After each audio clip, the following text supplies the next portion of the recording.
बिस्मिल्लाहिर्रहमानिर्रहीम। अस्सलाम वालेकुम मेरे तमाम फ्रेंड्स, उम्मीद है आप सब खैरियत से होंगे। आज मैं आपको पित्ता की पथरियों के बारे में और पित्ता की कारकर्दगी के बारे में कुछ बताऊंगा कि हमारे जिस्म में ये किस तरह काम करता है और किस तरह फाल सर अंजाम देता है। दोस्तों, आपको पता है कि हमारे मुल्क में साफ पानी, बेहतर ग़िज़ा ना मिलने के बायस अक्सर लोग जिगर के अमराज, पित्ता और गुर्दे की पथरियों के अमराज में मुब्तला हो जाते हैं।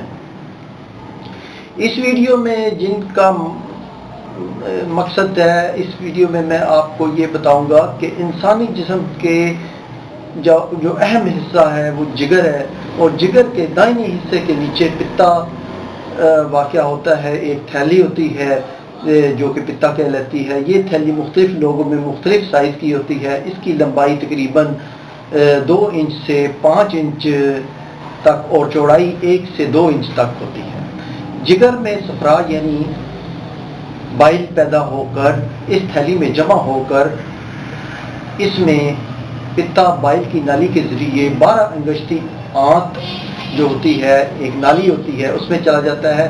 सफरा की अहमियत बहुत ज़्यादा है। ग़िज़ा के मुतफ़न और फासद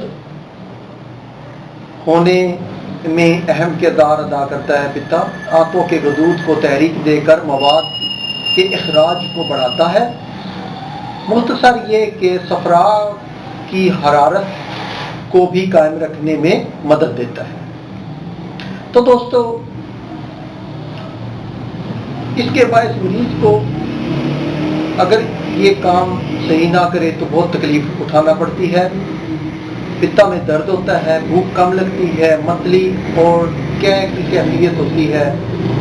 और इसके अलावा बाज़ औक़ात पित्ता की वर्किंग ना होने की वजह से मरीज़ में यरकान की कैफियत पैदा हो जाती है, हल्का बुखार होना शुरू हो जाता है, और पित्ते का वर्म और पित्ते की पथरियाँ वगैरह शामिल हैं इसमें। और बाज़ औक़ात लिवर इनलार्जमेंट भी हो जाता है, यानी कि जिगर की सोजिश भी हो जाती है।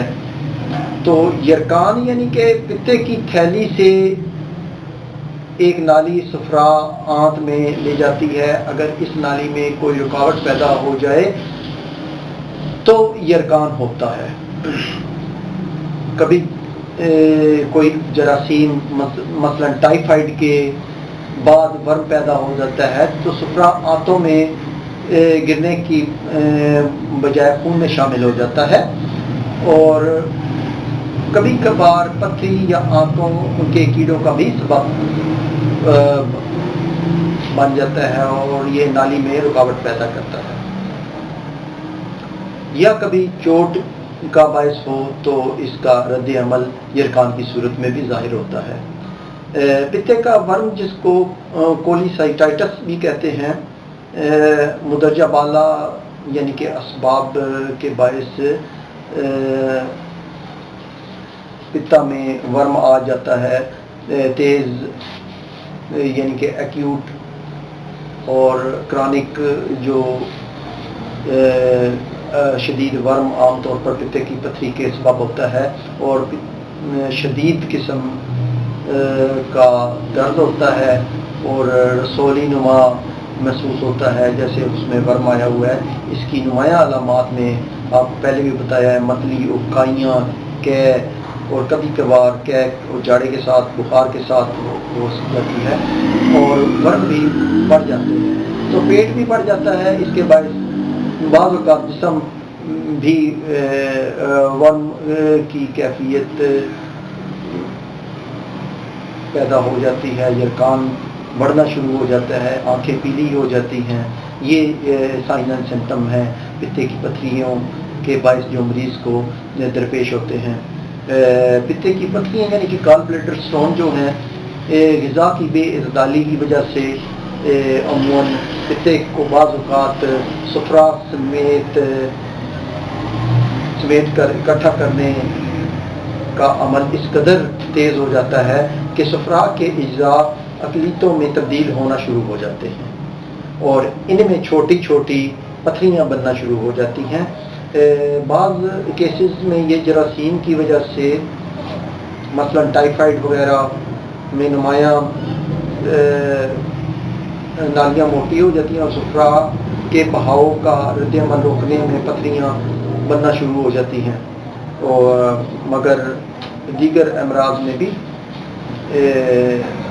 موٹاپا یا حمل کے ایام میں یہ مسئلے زیادہ درپیش ہوتے ہیں۔ اور اس میں آج کل آپ کو پتہ ہے کہ ٹیکنالوجی اتنی عام ہو گئی ہے کہ الٹرا ساؤنڈ کے ذریعے سے ہم پتا کی پتھریوں کا ایگزامن کر سکتے ہیں، اس کے سائز کے بارے میں لیبارٹریز میں ہم یہ چیک کر سکتے ہیں کہ پتے کی پتھریاں آکزالک ایسڈ کی ہیں، کیلشیم فاسفیٹ کی ہیں یا یورک ایسڈ کی ہیں، اور اس لحاظ سے یہ پتھریاں بھی ایگزامن ہو سکتی ہیں۔ اور دوستوں میں آپ کو یہ بتاتا چلوں کہ سرجری میں جو ہے پتے کا آپریشن ریکمینڈ کیا جاتا ہے، جس کی وجہ سے وہ پتے کو نکال دیتے ہیں، جبکہ ہومیوپیتھک میں بغیر آپریشن کے پتے کی پتھریاں، گردے کی پتھریاں، مثانے کی پتھریاں یہ آسانی سے ڈیزالو ہو کر باہر نکل جاتی ہیں اور بڑے سلیقے سے پتا اپنی ورکنگ دوبارہ کرنی شروع کر دیتا ہے، جو کہ غذا کے ہضم کرنے میں آسانی پیدا ہوتی ہے اور کمپلیکیشن بھی اس میں پیدا نہیں ہوتے، اور جو مریض ہے وہ روح صحت دوبارہ اپنی نارمل روٹین کی طرف ہو جاتا ہے۔ اور اس میں پتے کی پتھریوں میں آپ کو بتاتا چلوں کہ علامات کے مطابق ادویات ہیں، جس میں بربیرس ولگیرس نیٹرم سلفر ہماری بایوکیمک کی ہے، کولوسٹرینم ہے، اسی طرح مختلف نیٹرم فاس ہے۔ یہ میڈیسن جو ہے پتے کی پتھریوں میں ممدباون ثابت ہوتی ہیں، مگر ایک کوالیفائڈ ہومیوپیتھک ڈاکٹر جو پریکٹیشنر ہے وہی سلیکٹ کر کے موقع محل کے مطابق مریض کی نوعیت دیکھ کر یہ دوائیاں استعمال کروا کر مریض کو اس سے یا کرانے میں ممدباون ثابت ہوتا ہے۔